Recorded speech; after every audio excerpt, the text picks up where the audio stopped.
Alhamdulillah. Wassalatu wassalamu ala rasulillah amma ba'd. Muhtaram aziz jamoat, bugun Alloh subhanahu va taolo hammamizni nikoh valimasiga jam qilgan ekan. Alloh bu nikohni o'zining huzuridan maqbul nikoh deb qabul qilsin. Bu 2 yoshga Alloh soliha farzandlar ato qilsin. Bu 2 yoshni kelajagini buyuk qilib, farzandlarini olim ulamo, qori qurro qilsin. Alloh subhanahu va taolo bu nikoh bilan jannatda ham nikohlanishligini Alloh nasib qilsin. Jannatdaki Alloh subhanahu va taolo bizga Baqara surasida marhamat qiladi. Sajidillah. وَبَشِّرِ الَّذِينَ آمَنُوا وَعَمِلُوا الصَّالِحَاتِ أَنَّ لَهُمْ جَنَّاتٍ تَجْرِي مِنْ تَحْتِهَا الْأَنْهَارُ كُلَّمَا رُزِقُوا مِنْهَا مِنْ ثَمَرَةٍ رِزْقًا قَالُوا هَذَا الَّذِي رُزِقْنَا مِنْ قَبْلُ وَأُتُوا بِهِ مُتَشَابِهًا وَلَهُمْ فِيهَا أَزْوَاجٌ مُطَهَّرَةٌ وَهُمْ فِيهَا خَالِدُونَ. Alloh bizga marhamat qiladi. Iymon keltirgan va solih amal qilgan kishilar, albatta ular uchun tagidan anhorlar oqib turadigan jannat bor dedi.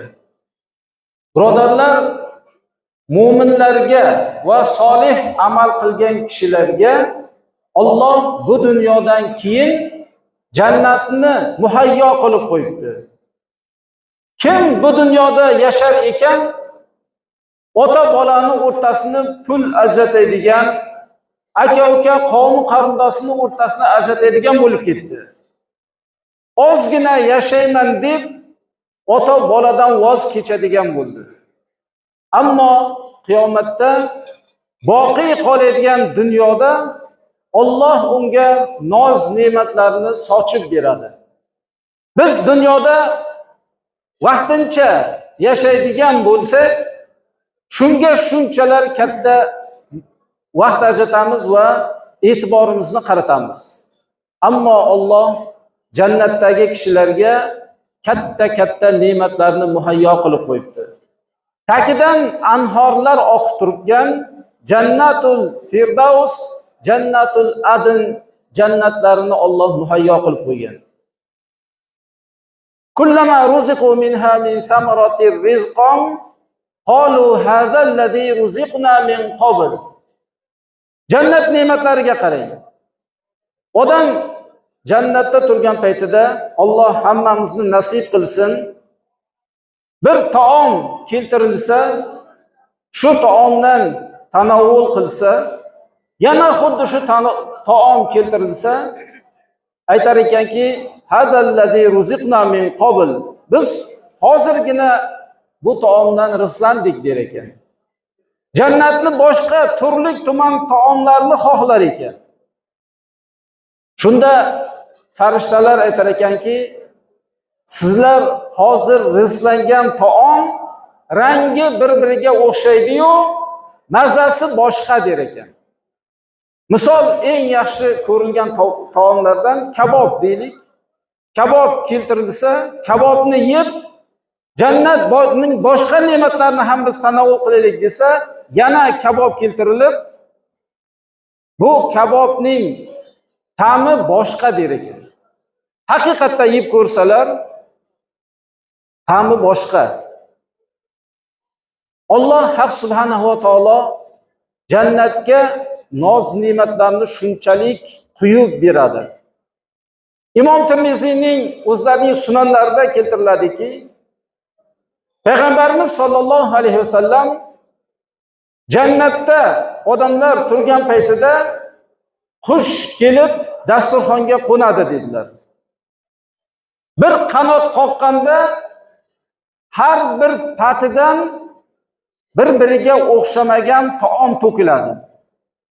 Qushda 70 ming xil pat bo'ladi dedilar.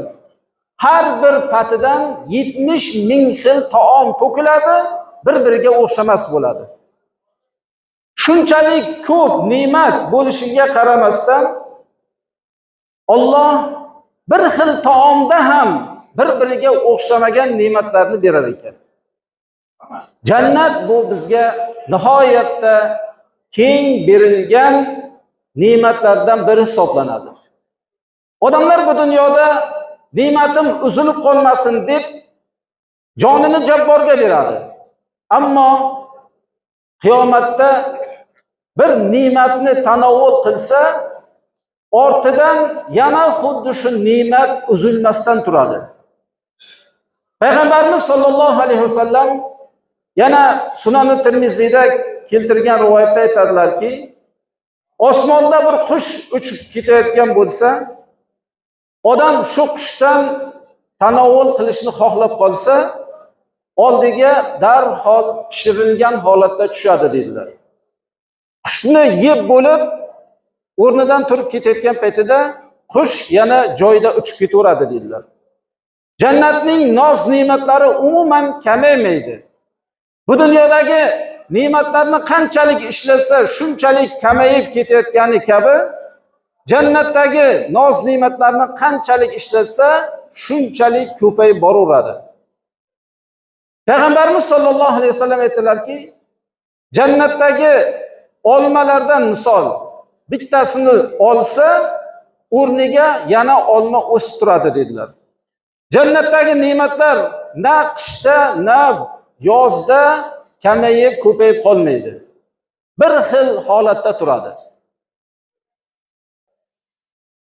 Valahum fiha azwajun mutahhara. Ularga pokiza bo'lgan jufti halollar bor deyapti Alloh.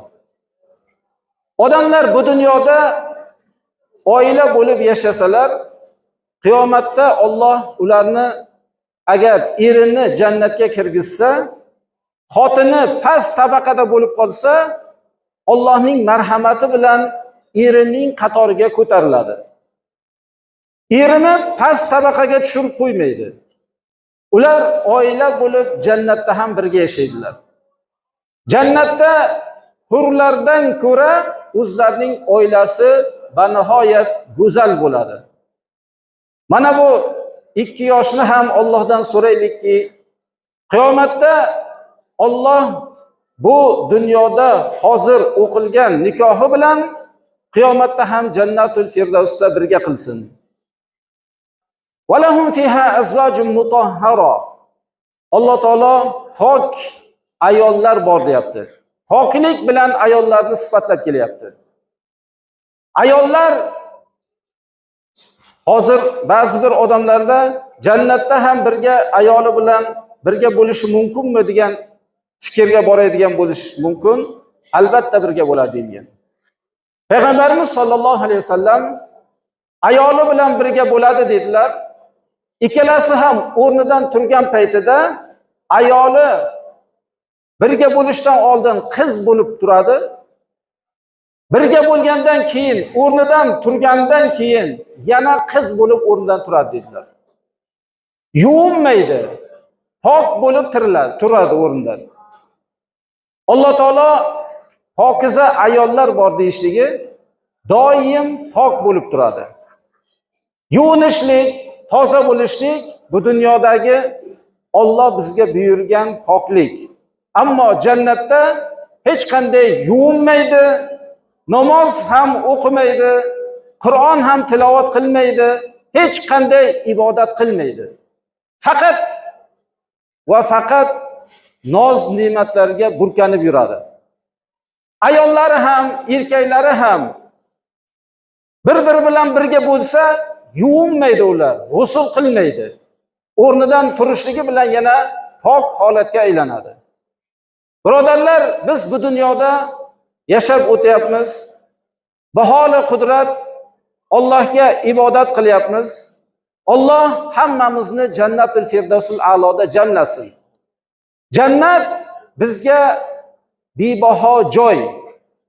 Alloh subhanahu va taolo bandalarini hurmatlab, e'zozlab, bu dunyoda qilgan ibodatlariga va sadoqatligiga qarab jannatda joylarni belgilab beradi.